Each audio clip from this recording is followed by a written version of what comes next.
India first communication और आप देख रहे हैं पब्लिक फर्स्ट, सर्वदा भारतीय।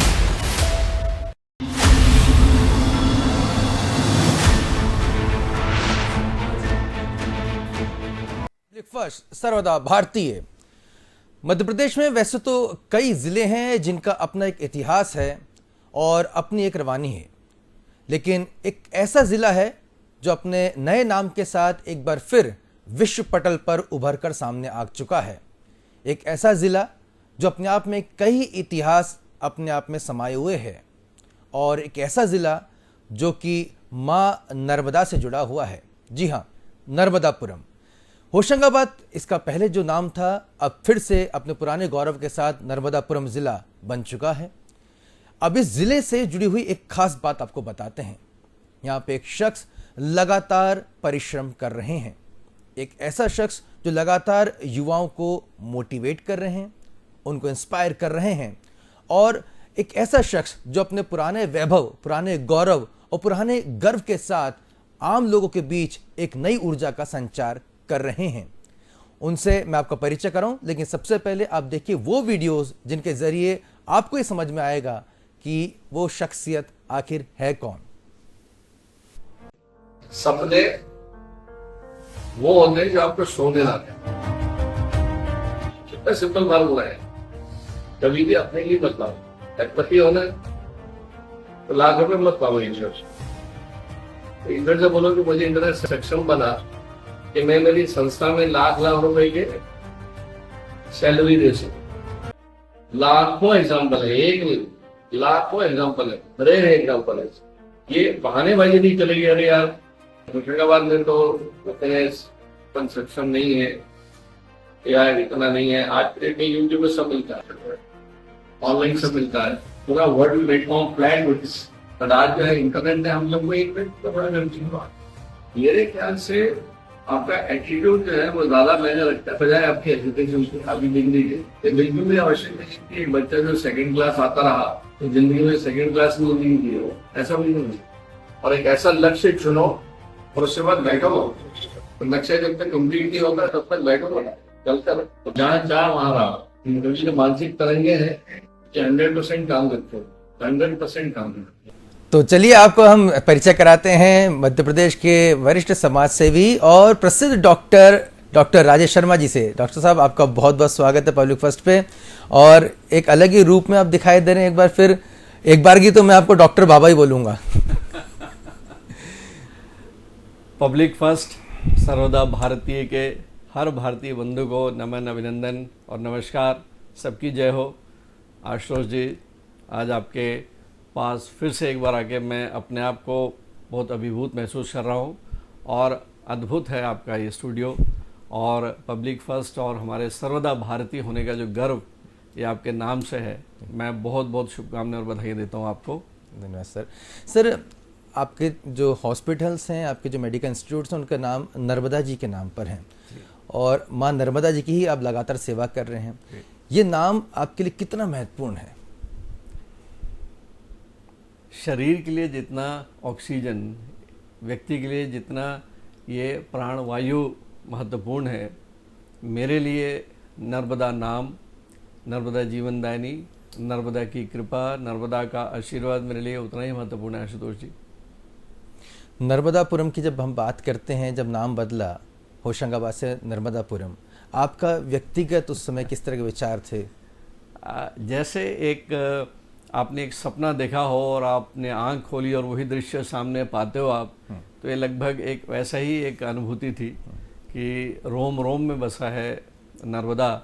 और उसके बाद जब ये आदरणीय हमारे बहुत ही जन मन में बसे हुए सरकार ने, शिवराज जी ने जब ये निर्णय लिया, और उसके बाद जो है ये होशंगाबाद से नर्मदापुरम हुआ, तो एक नाम होता है ना, एक नर्मदा नाम से ही, जैसे किसी बच्चे का नाम होता है चिंटू मिंटू, और आप एक बच्चे का नाम कान्हा रख लेते हो, तो आप जितनी बार उसका नाम पुकारोगे उतनी बार तो कान्हा के साथ कनेक्ट होते हो। तो ये नाम अपने आप में अद्भुत हो गया, और इसके परिणाम जो है, ये नाम मात्र से जो एक ऊर्जा का संचारण होता है मुख से निकले हुए शब्दों का, तो वो अपने आप में एक विशेष महत्व है उसका, ये कुछ लोग इसको ज़रूर जान पाएंगे। डॉक्टर साहब, अक्सर ये कहा जाता है कि साहब नाम बदल दिया, क्या आप भी मानते हैं नाम बदला गया, ये नाम अपने पुराने स्वरूप में जो पूर्व में था वो वापस से आया है?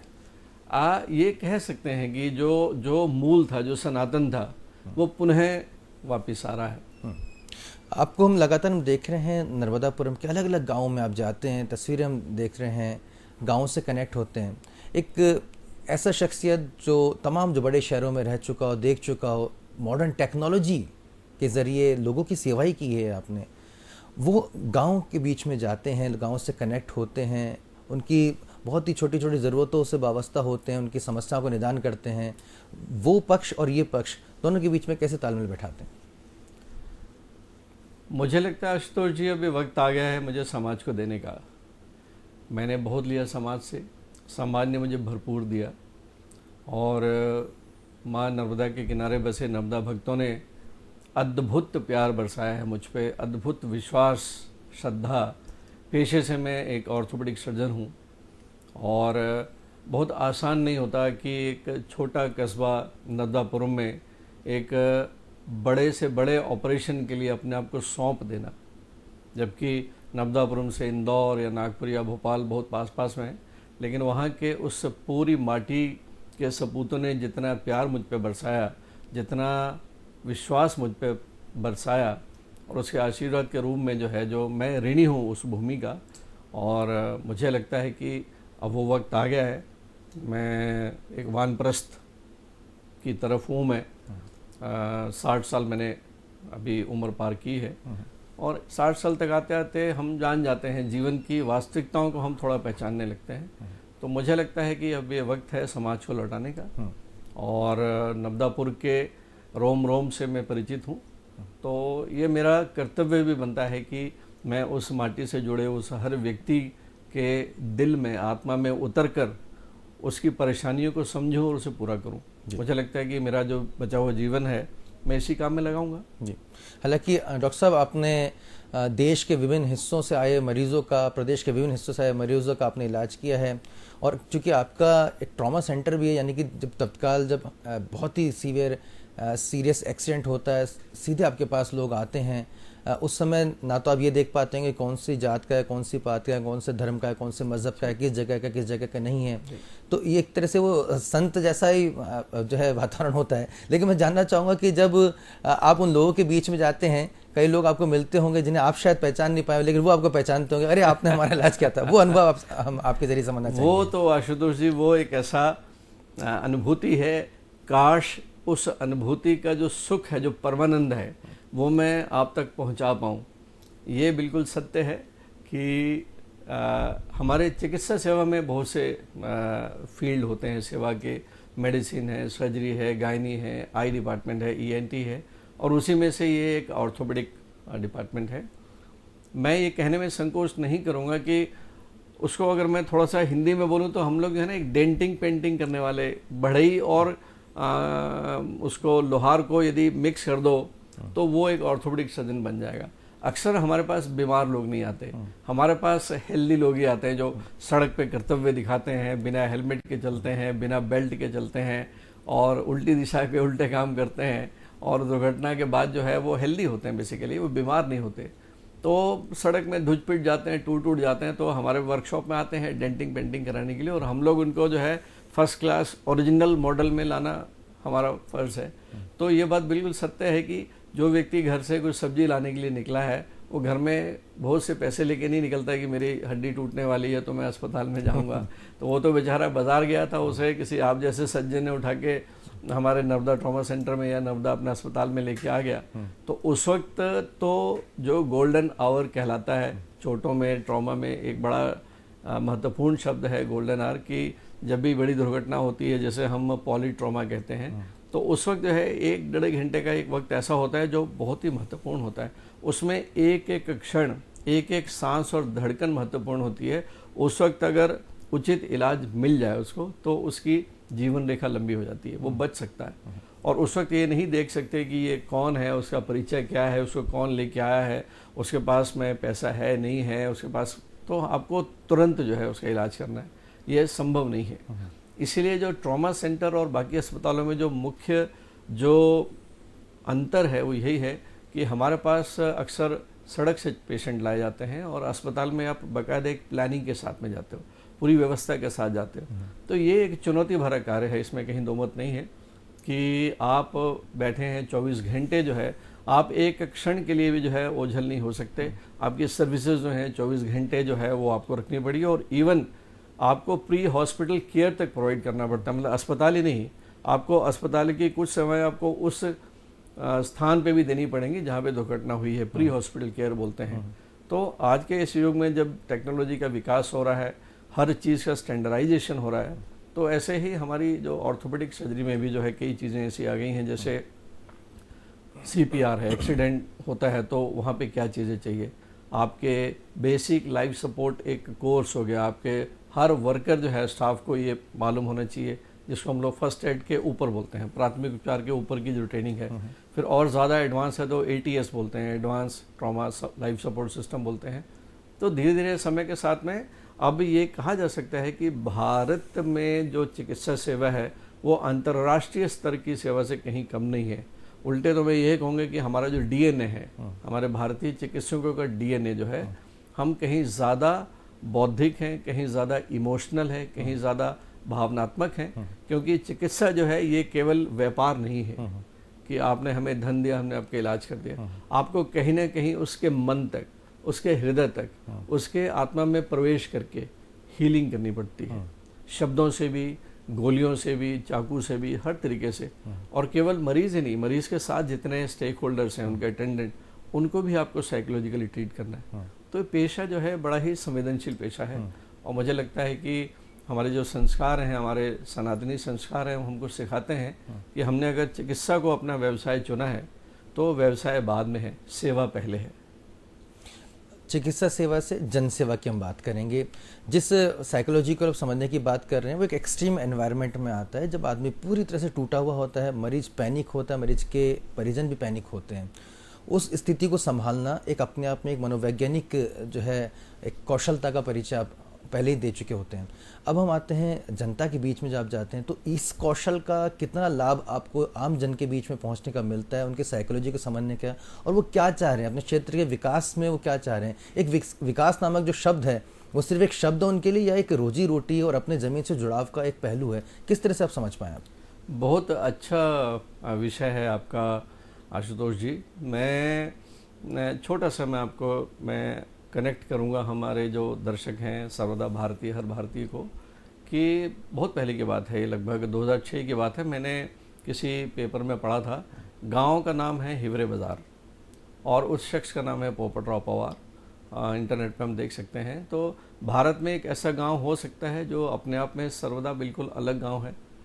मेरे मन में उत्सुकता ने जन्म लिया, मैं गया वहाँ पे, मैंने उस गांव को देखा तो वो गांव अपने आप में अद्भुत है। भारत में रहते हुए उस गांव में कोई गरीबी रेखा के नीचे नहीं है, सब गरीबी रेखा के ऊपर है। गांव पूरा शिक्षित है, गांव में इतनी साफ़ सफाई है कि गांव में लिखा हुआ है कि एक मच्छर लेके आए तो पंचायत जो है आपको 400 रुपये इनाम देगी। पानी का स्तर जहाँ पे इतना ज़ीरो होता, वहाँ पे पानी का स्तर बढ़ गया। तो वहाँ से एक इस तरह की एक प्रेरणा लेके जब मैं नर्मदापुर वापस आया तो मैंने ये मन में था कि बचाओ जीवन जो है, इसी भाव को हमारे ग्रामीण भाइयों के बीच में उनकी जागरूकता को लेकर काम करूं मैं। तो हम जब जाते हैं गांव में तो मैं केवल एक विषय छेड़ता हूं मैं कि मेरे सपनों को गांव कैसा हो। जैसे हम आज नर्मदापुर की बात करते हैं तो लगभग नर्मदापुर में पूरे ज़िले में लगभग 900 से 1000 गांव हैं, 988 गांव के आसपास हैं और लगभग हर गाँव को छूने का मुझे मौका मिला है। बहुत लंबे समय जब मैं पूरी तरह से चिकित्सा पेशे में डूब के काम किया करता था तो ऐसा होता था कि उस पूरे क्षेत्र में ऑर्थोपेडिक सर्जन नहीं थे, तो मुझे बहुत लंबे समय तक जो है अकेले क्रीज पे बैटिंग करने का मौका मिला। तो मैंने लगभग हर परिवार के किसी न किसी चाचा, मामा, दादा, किसी न किसी को ज़रूर मैंने सेवा का मौका मुझे मिला है। तो जब आप थोड़ा सा संवेदनशील होकर ज़िंदगी को और नज़दीक से देखते हो तो फिर आपके मन में ये चीज़ें आती हैं कि ईश्वर ने तो आपको जो है बहुत कृपा बरसाई है। एक स्टेज के बाद फिर आपका कर्तव्य बन जाता है। तो ये चीज़ के साथ जब मैंने उनके नज़दीक जाके उनसे बात करनी शुरू की कि हेल्थ के अलावा उनके जीवन में और ऐसे कौन सी कमियां हैं जहाँ पे हम छू सकते हैं, तो कई ऐसे क्षेत्र, ऐसे कई नाजुक भावनाएं निकल के आई, जहां मुझे लगता है कि हम जो है थोड़ा सा सुन लें उनकी बातों को, उनको कुछ समझाइश दे दें, ठीक है। और आज के इस परिवेश में बात करते हैं तो भारत की जनसंख्या में 65% आबादी 35 वर्ष के नीचे की ही युवाओं की है जी। तो युवाओं की समस्या क्या है, युवाओं की समस्या को थोड़ा समझना। मैं ये दावे के साथ कह सकता हूँ आशुतोष जी कि हम जब बात करते हैं 25 से 35 साल का युवा जो है मन का बहुत पवित्र होता है, उसकी आवश्यकताएं बहुत ज़्यादा नहीं होती है, परिवार अभी बड़ा होता नहीं है, तो उसके दिल में जो है ईमानदारी, राष्ट्र प्रेम, देशभक्ति कूट कूट के भरी होती है। इस वक्त अगर उसको एक सही दिशा दे दी जाए तो वो आने वाले समय में भारत का एक प्रबुद्ध नागरिक बनने वाला है। हम उसको यहीं से अगर एक बेहतरीन दशा दिशा देने में सक्षम हो जाए, उसके चरित्र निर्माण में हम अपना छोटा सा रोल अदा कर दें, तो आने वाला भारत जो है वो एक अलग भारत होगा, जिसकी दिशा में हम सब बढ़ ही रहे हैं। तो अब जो है हम जब जाते हैं गांव-गांव में, मैं जब जाता हूं बात करता हूं, तो मुख्यतः जो है अब पहले की समस्या बिजली सड़क पानी अब समस्या नहीं रहा। हम देखते हैं तो लगातार पिछले 20-22 वर्षों से मध्य प्रदेश में जो है जो कृषि है वो भी उन्नत होते जा रही है। जो किसान है वो 2-3 फसलें लेता आ रहा है। अभी रिसेंटली जो है, मैं अभी 2-3 दिन पहले जब घूम रहा था तो किसानों के मुख के चेहरे को देख के मैंने बोला यार अचानक इतनी प्रसन्नता क्यों? तो बोले मोदी जी ने मूंग में जो है 803 रुपए की जो है वृद्धि कर दी, 803 रुपए की जो इनका जो MSP था। तो उसको देख के तो इतने खुश थे हमारे नवदापुर के जो किसान थे, बोले सब अद्भुत हो गया, हमारे तो बहुत से खर्चे जो है हमारी लागत निकल जाएगी इसमें। तो इस तरह की चीज़ें जब उनसे सुनने का मौका मिलता है तो उनके जीवन में उतर के वो उनके पहलुओं को भी जानने की कोशिश करती है, जहाँ पे मैं छू के उसे मरहम लगा सकूं। तो चाहे वो चिकित्सा का हो, चाहे शिक्षा का हो, चाहे कुछ आपस के परिवार के समझौते हों, कुछ घर में जो है इंटरपर्सनल इश्यूज हो जाते हैं, तो ऐसे बहुत से क्षेत्र हैं। और मैं ये भी समझता हूँ कि जनसंख्या तो देखते ही देखते हैं, लेकिन भारत मेरे हिसाब से जो है 2 हिस्सों में बड़ा स्पष्ट विभाजित होता है, एक अर्बन इंडिया, एक रूरल इंडिया, एक शहरी भारत, एक ग्रामीण भारत। लेकिन मैंने देखा है कि पिछले कुछ वर्षों से ग्रामीण भारत भी बहुत तेज़ी के साथ में जो है आगे बढ़ते आ रहा। गडकरी जी ने सड़कों के जाल से जो है दूरियां कम कर दी हैं। आज मैं अगर भोपाल से नवदापुर की बात करता हूं तो 50 मिनट में पहुंच जाते हैं, मतलब सोचना ही नहीं पड़ता। पहले 2-2.5 घंटे 3 घंटे लग जाया करते थे, सड़कें खराब थी। तो इन सब चीज़ों से जो है हर भारतवासी की व्यक्तिगत तौर पे अगर मैं बात करता हूं तो परिवर्तन आया है, उनकी आर्थिक क्षमताएं बढ़ी हैं। ठीक है, आज बहुत से मैं परिवारों को ऐसे जानता हूं कि नवदापुर ही नहीं, नवदापुर के आसपास के गाँव के बच्चों को भी जानता हूं मैं, कि कहीं ना कहीं गाँव में कोई बच्चा मिल जाता है, हमारा बच्चा कहाँ है, IIT में है, हमारा बच्चा कहाँ है साहब, वो तो किसी मल्टीनेशनल कंपनी में बेंगलोर में काम कर रहा है, गुरुग्राम में काम कर रहा है। अभी रिसेंटली मैं बताऊं आशुतोष जी, पेपर में आया था कि हमारे इटारसी के पास जुझारपुर छोटा सा गांव है, वहाँ का एक बच्चा है शिवा मालवी, उसने UPSC क्रैक की। 6 लाख लोगों के एग्ज़ाम में वो 341 नंबर पे आया, प्रोबेबली IPS क्रैक करेगा। मैंने उस बच्चे से मिला, इटारसी, पुरानी इटारसी का पढ़ा हुआ बच्चा।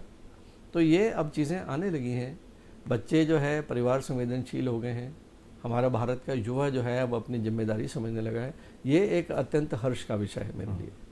हर्ष का विषय है सर। साथ ही साथ ये भी समझना चाहेंगे, युवाओं की आपने बात करी, नर्मदापुरम की जिन युवाओं से आप लगातार मिल रहे हैं, किस तरह का पोटेंशियल वहाँ पर है? और अगर हम कहें कि नर्मदापुरम में वो ऐसी कौन सी खासियत हैं जो उसे अलग बनाती है, वो पोटेंशियल, वो नेचुरल रिसोर्सेज, जिसे और बेहतर यूटिलाइज कर लिया जाए तो एक न केवल प्रदेश की बल्कि राष्ट्र की प्रगति में भी बहुत सहायक होगा?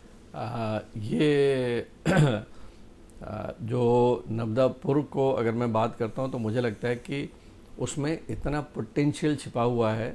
मैं मध्य प्रदेश के सभी 52 जिलों में, काफ़ी जिलों में मैं भ्रमण कर चुका हूँ, मैं कहीं ना कहीं किसी न किसी बहाने जा चुका हूँ मैं। लेकिन मैं अगर अपने नवदापुरम की बात करता हूँ तो पूरे मध्य प्रदेश में एक हिल स्टेशन है जो हमारे ज़िले में है। नवदापुरम की पूरे मध्य प्रदेश की जो जीवन रेखा है, लाइफ लाइन नर्मदा जी, वो हमारे ज़िले में सो के बहती है।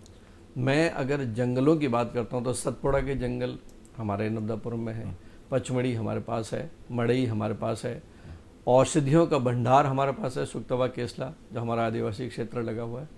इसके अलावा अगर हम बात करते हैं तो सिक्योरिटी पेपर मिल हमारे पास है, ऑर्डिनेंस फैक्ट्री जहाँ पे बोफोर्स का गोला बना था वो हमारे नर्मदापुर में है जी।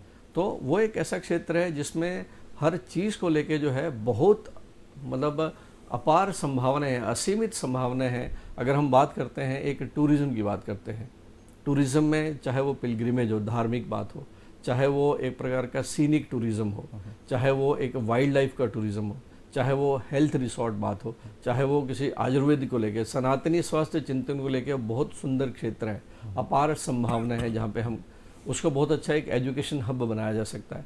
माखनलाल चतुर्वेदी हो, हरिशंकर परसाई हो, वहाँ से निकले हुए हैं। तो वो क्षेत्र अपने आप में एक है नर्मदापुर के। मैं अक्सर हमारे जो कई एसपी और हमारे कई पुलिस के अधिकारी आते हैं, मैं उनसे पूछता हूँ कि कहाँ से ट्रांसफ़र होके आए हो आप।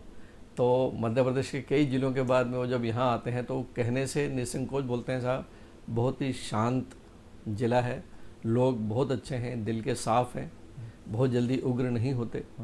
तो ये अपार संभावना है उस नर्मदापुरम ज़िले की। तो भोपाल राजधानी के नज़दीक भी है और अपने आप में उसमें पोटेंशियल बहुत है। हम चाहे वो रिवर की बात करते हैं, हम रिवर के किनारों की बात करते हैं, नर्मदा के घाट की बात करते हैं, आज उस पूरे क्षेत्र में जो लोग नर्मदा प्रेमी हैं, चाहे वो अमावस्या हो चाहे पूर्णिमा हो, लाखों की संख्या में लोग आते हैं। जब एक क्षेत्र डेवलप होता है आशुतोष जी इस तरह का, तो आप जानते हैं, जैसे मैं एक उदाहरण बताऊं आपको उज्जैन को लेके जी। अभी उज्जैन में जो है जो हमारा जो महाकाल लोक बना है जी, मैं अभी गया था, कुछ समय पहले गया था, तो मुझे बताया कि साहब आने वाले टूरिस्ट जो है लाखों की संख्या में बढ़ गए हैं, लाखों की संख्या में, इस केवल एक इस डेवलपमेंट को लेके। जब लाखों टूरिस्ट आते हैं तो उस शहर की इकोनॉमी जो है वो कितनी ऊंची बढ़ती है, चाहे वो ऑटो वाले हों, चाहे वो होटल्स हों, चाहे वो खरीदार हों, ये सारे के सारी चीज़ें उस शहर की जनता के लिए लाभदायक होती हैं। ऐसे हम नर्मदापुरम को लेके बात करते हैं तो बहुत सुंदर एक प्राकृतिक स्वास्थ्य को लेके, एक नेचर्स को लेके, क्योंकि मेडिकल कॉलेज जो है हमारे बुधनी क्षेत्र में आ रहा है, ठीक है। हम जो है एक आदिवासी क्षेत्र में मेडिकल कॉलेज प्लान कर सकते हैं। हम एक पूरा एजुकेशन के संस्थान को, एक बड़ी यूनिवर्सिटी को लेके हम प्लान कर सकते हैं, जो हमारा सुक्तवा केसला का क्षेत्र है। हम औषधियों को लेके जो है हम एक बहुत बड़ा आयुर्वेदिक सेंटर जो है हम प्लान कर सकते हैं। तवा का जो बैकवाटर है उसमें अगर कभी जाके देखें तो उसका जो तुलना है लोग बाग इंग्लैंड के प्रिंस लेक से करते हैं। इतनी सुंदर किनारा है वो, दूर पचमढ़ी की पहाड़ी दिखती है, साकोत जो वहाँ का एक स्टेशन है फॉरेस्ट का वो दिखता है, एक अद्भुत नज़ारा है। उसके किनारे जो है बहुत अच्छा एक आयुर्वेदिक रिसोर्ट डेवलप किया जा सकता है, ग्लोबल एक वैश्विक लेवल का आयुर्वेदिक आयुर्वेदिक पूर्ण रूप से आयुर्वेदिक और प्राकृतिक आयुष डिपार्टमेंट का बहुत बड़ा एक स्कोप बन सकता है। और टूरिज़्म को लेकर जैसे मैंने बोला कि नर्मदा के जो घाट हैं, नर्मदा का जो मार्ग है पूरा, उसको बहुत अच्छे तरीके से चला सकते हैं, सजा सकते हैं। जैसे ऋषिकेश और हरिद्वार की बात होती है, जैसे राम सेतु, जानकी सेतु है, इस तरह के सेतु डेवलप किए जा सकते हैं। वाटर सपोर्ट जो है वो डेवलप किया जा सकता है। तो हेल्थ को लेके हो, एजुकेशन को लेके हो, चाहे वो एक बच्चों की बात करते हैं, आपने युवाओं की बात की थी, तो अभी पिछले 2-3 महीनों से ही नर्मदापुरम के बच्चों को देख के तो मैं दंग रह गया कि जिस तरह से हम कभी बाहर किसी बड़े शहर में जाते हैं तो मुझे बहुत अच्छा लगता है कि ऐसे कुछ छोटे छोटे जॉइंट्स हैं जहाँ पे कॉफ़ी है या छोटे छोटे ऐसे खाने पीने के फास्ट फूड के जॉइंट्स हैं, बैठने की बड़ी ही एक एथनिक सी चीज़ें रहती हैं, लकड़ी के स्टेम पे बैठे हुए हैं, एक वुडन सी चीज़ें हैं, बिंदास किस्म का एक सिटिंग होती है, बैठ के गपिया रहे हैं, आराम से कॉफ़ी पी रहे हैं, घंटे 2 घंटे बैठना हो, एक पूरा माहौल ही बदला होता है। जैसे हम जब बचपन में थे तो हम इंडियन कॉफ़ी उसमें बहुत इन्जॉय किया करते थे, इस तरह के बौद्धिक चर्चाएँ होती थी मिल के। तो मैं आश्चर्य हुआ कि जो है एक हमारा बच्चा है, एक विष्णु नाम का, जो हॉट एंड कोल्ड थेरापी चलाता है जी। तो मैं वहाँ गया तो एक अलग माहौल है, कई युवा बैठे हुए हैं। तो आज के इस संदर्भ में नर्मदापुरम को हम थोड़ा सा ऐसा है कि लोग बाग हल्का सा एक ऑर्थोडॉक्स किस्म के ऐसे लगते हैं, लेकिन अब देखते हैं हमारे बच्चे बाहर चले गए, बाहर से जब आते हैं तो उनको वैसा ही एक माहौल चाहिए। तो ये जो युवा हैं, पिज़्ज़ा एडिक्शन देखा मैंने, वो तो एक बाहुबली पिज़्ज़ा बनाता है, अच्छा। 1.5-2 फीट का पिज़्ज़ा, बोला साहब ये यहीं बनता ये है। नया नाम दिया आपने, नया बाहुबली बाहुबली पिज़्ज़ा। तो पिज़्ज़ा एडिक्शन है। देखा एक बच्चा जो है वो कल उसने इतना सुंदर सैलून की ओपनिंग हमने कल करी थी, तो वो देख के मुझे शहरों में वैसा इतना क्लीन, इतना सिस्टमेटिक जो है सिस्टम नहीं दिखा मुझे जो उस बच्चे का दिखा। और बच्चे आ रहे हैं, युवाओं के बीच में एक बेहतरीन मुझे एक ऊर्जा का संचार दिखता है और अपने पैरों पे खड़े होने की। और इसके साथ साथ ही जो है, जैसे आज भारत जो है स्वरोजगार, स्वावलंबी भारत अभियान की हम बात करते हैं, तो ये बहुत आवश्यक भी है युवाओं के लिए कि हम जो है, अच्छी बात है पढ़े लिखें, नौकरी की तलाश में जाएं, लेकिन आपका जो उद्देश्य हो ये नहीं होना चाहिए। आपका उद्देश्य होना चाहिए don't be a job seeker, be a job provider. आप स्वावलंबी बने, स्वरोजगार अपनाएं। आप देखिए स्टार्टअप है, मेक इन इंडिया और ऐसी कई चीज़ें योजनाएं चल रही हैं, उसका लाभ लेने की कोशिश करें। आप अपने पैरों पे खड़े होना चाहिए और जो कमज़ोर है उसको भी 2-4-6 लोगों को आप रोज़गार दें। बिल्कुल। तो भारत की जो अब आने वाली जो एक प्रायोरिटी है, मुझे लगता है वो रोजगार से संबंधित है। बिल्कुल। ये समस्या नहीं होनी चाहिए जिसको हम बेरोजगारी कहते हैं। आने वाले समय में जो है युवा ही इसका सॉल्यूशन है, मुझे ये लगता है। बिल्कुल। और अक्सर हमने ये भी देखा है कि जब बेरोजगारियों को लेकर प्रदर्शन भी होते हैं, तो अगर किसी लड़के से पूछ लिया जाए कि भैया आपका क्या डिग्री है और आपने कहाँ अप्लाई किया था जिस वजह से आपको नौकरी नहीं मिली, तो पता चलता है वो पॉलिटिकल कार्यकर्ता निकलता है। अब जो राजनीति की बात निकल आई है, तो राजनीति की बात निकल आई, तो डॉक्टर साहब, राजनीति पर एक चिकित्सक, एक समाज सेवी क्या सोचता है? क्या राजनीति किसी भी क्षेत्र के विकास के लिए एक महत्वपूर्ण जरिया हो सकता है, या आपको लगता है कि नहीं, राजनीति तो it's not of my cup of T, कि हम तो दूर रहेंगे? क्योंकि अक्सर इस तरह के जो लोग जो हैं राजनीति को थोड़ा हेय दृष्टि से देखते हैं। तो आपका राजनीति पर, राजनीतिक विचारधारा पर क्या दृष्टिकोण है? आशुतोष जी, मुझे लगता है कि ये दुर्भाग्यवश जो है, जो जनमानस के बीच में राजनीति की परिभाषा बदल गई है। ठीक है, मेरी व्यक्तिगत सोच जो है, राजनीति मेरे लिए एक सिस्टम है।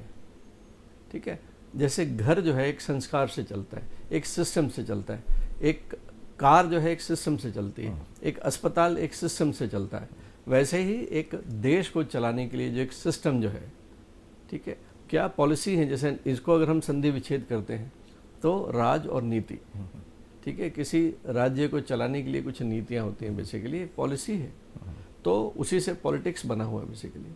अब इस समय के साथ जो है, चाहे अनचाहे कुछ इस तरह की चीज़ें जुड़ गई हैं, हम कह सकते हैं इसको, कि एक अनचाही जो एक पावर आ जाती है, उसका मिसयूज़ करने से जो है, ये एक जो राजनेता है, अगर मैं मेरे व्यक्तिगत विचार बात करता हूँ, तो मुझे लगता है कि एक राजनेता और एक सन्यासी, इसमें अंतर नहीं होना चाहिए। अगर कोई व्यक्ति राजनीति के मार्ग को चुनता है, तो उसका जो व्यक्तिगत प्राइवेट जीवन है वो वहीं समाप्त हो जाता है। He is no more a personal person. वो पूरी तरह से जो उसके क्षेत्र के लोग हैं, जिन्होंने उसको चुन के राजनेता बनाया है, वो उनका नौकर हो जाता है, वो उनका सेवक हो जाता है। इसलिए हमारे प्रधानमंत्री भी अपने आप को प्रधान सेवक ही कहते हैं। तो ये भावना के साथ ही राजनीति में उतरना चाहिए, मुझे लगता है। राजनीति किसी दम्भ का विषय नहीं है। राजनीति से थोड़ी सी जो एक प्रकार से मुझे लगता है कि एक सेलिब्रिटी जो पेज 3 वाली भावना आ जाती है, लोग बाग जो है भाई साहब प्रणाम करते हैं, तो वो कहीं ना कहीं यहाँ बोलने लगता है, ये लोगों का थोड़ा सा खराब हो जाता है।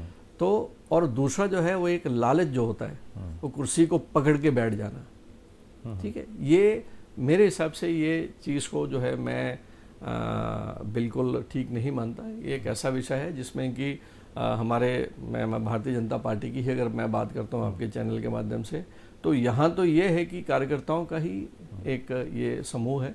आज हम हमारे मुख्यमंत्री की बात करते हैं, हमारे प्रधानमंत्री की बात करते हैं, तो एक साधारण से परिवार से, एक सिंपल, उनका कोई ऐसा नहीं है कि कोई हार्वर्ड से होके आए हैं या कोई एक विशेष तरीके से, बिल्कुल जन साधारण से उठ के आज जो हैं जिस नेतृत्व में, जिस मुख्य धारा पे वो हमको ले के जा रहे हैं बेसिकली, तो वो सेवक हैं, वो सच्चे सेवक हैं।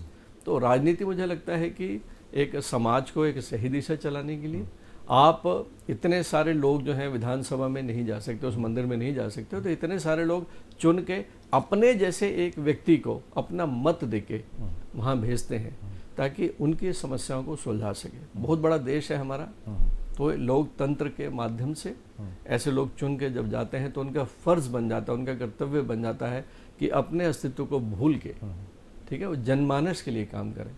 उनके मन की बातें, उनके परिवार की बातें, उनकी निजी समस्याएं उनकी समस्या होनी चाहिए, ठीक है। उनको नींद नहीं आनी चाहिए अगर जो है उनके उस क्षेत्र में अगर कोई व्यक्ति सोता नहीं है, अगर कोई व्यक्ति पढ़ता नहीं है, कोई भूखा रह जाता है, तो उनका परम कर्तव्य बनता है कि उसकी सेवा जो है वो करनी चाहिए। ये आज से बहुत साल पहले जो है जब भारत आज़ाद हुआ तब ज़रूर ऐसे राजनेता मिलते थे, लेकिन समय के साथ जो है मुझे लगता है कि चीज़ें आई हैं, अच्छे लोगों की आवश्यकता है राजनीति में आने की। तो राजनीति जब रामनीति बन जाएगी तो मुझे लगता है कि इस देश का एक अलग गौरव होगा, एक अलग रूप होगा।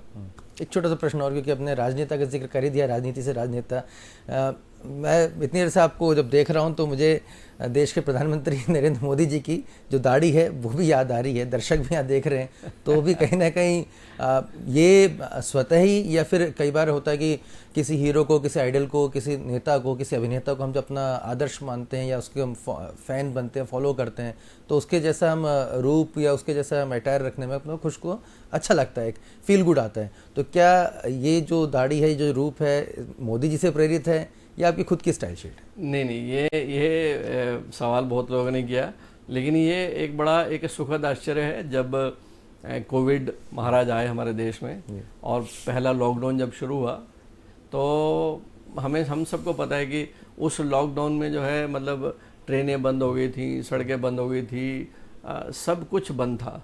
और हमारा जो ट्रॉमा सेंटर है, हमारा काम ही तब चलता है जब सड़क पे लोग बाग जो है उल्टी सीधे तरीके से चले। अब जब कोई चलना ही बंद हो गया तो ना झगड़े हो रहे हैं, ना डंडे चल रहे हैं, ना सिर फूट रहे हैं, ना कोई लोग गिर रहे हैं, तो हमारे अस्पताल में मरीज ही नहीं बचे। हमारा 60 बेड का अस्पताल, 3-4 लोग थे, तो समय बहुत मिल गया। अब कहीं ना जाना था, ना किसी को आना था, तो उस वक्त जो है बाल जितने बचे हैं, कम बाल बचे हैं, तो वो काले पीले हम कर लिया करते थे। तो उस वक्त जो है कहीं जाना नहीं था, तो आलस वर्ष जो है हमने जो है डाई वाई नहीं करी, और आलस वर्ष जो है शेव भी नहीं करी हमने। तो हफ्ता 10 दिन 15-20 दिन में जो है वो जो पेपर एंड साल्ट लुक होता है ना, नीचे से सफ़ेदी है, ऊपर के थोड़े बहुत काले हैं, वो थोड़े से अजीब लगे।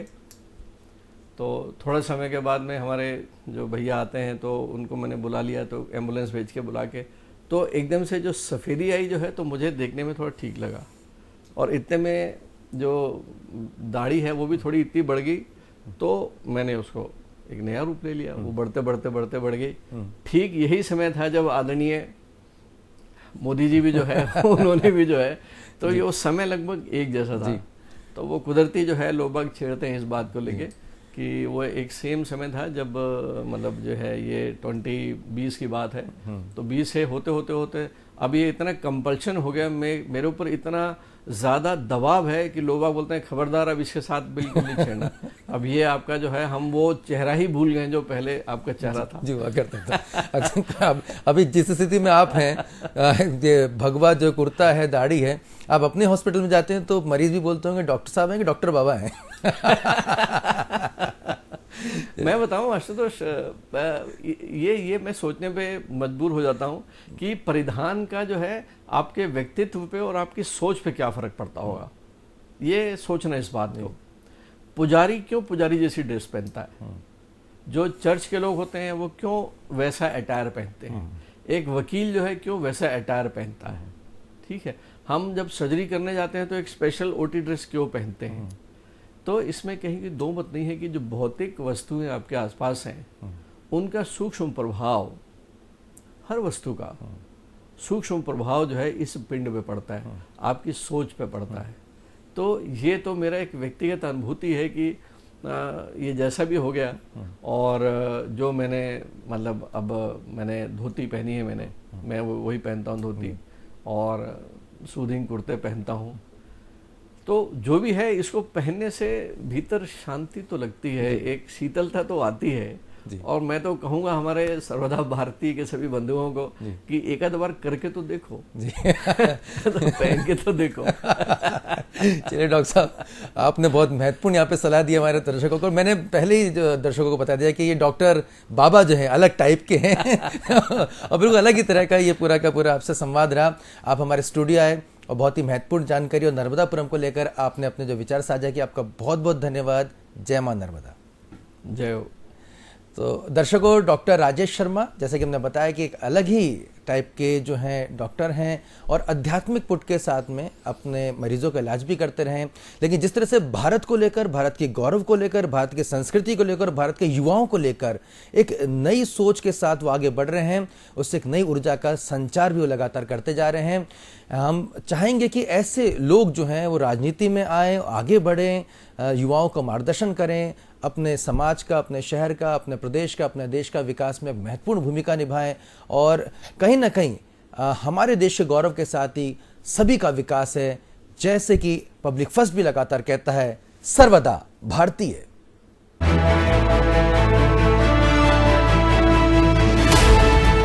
ये है इंडिया फर्स्ट कम्युनिकेशन और आप देख रहे हैं पब्लिक फर्स्ट,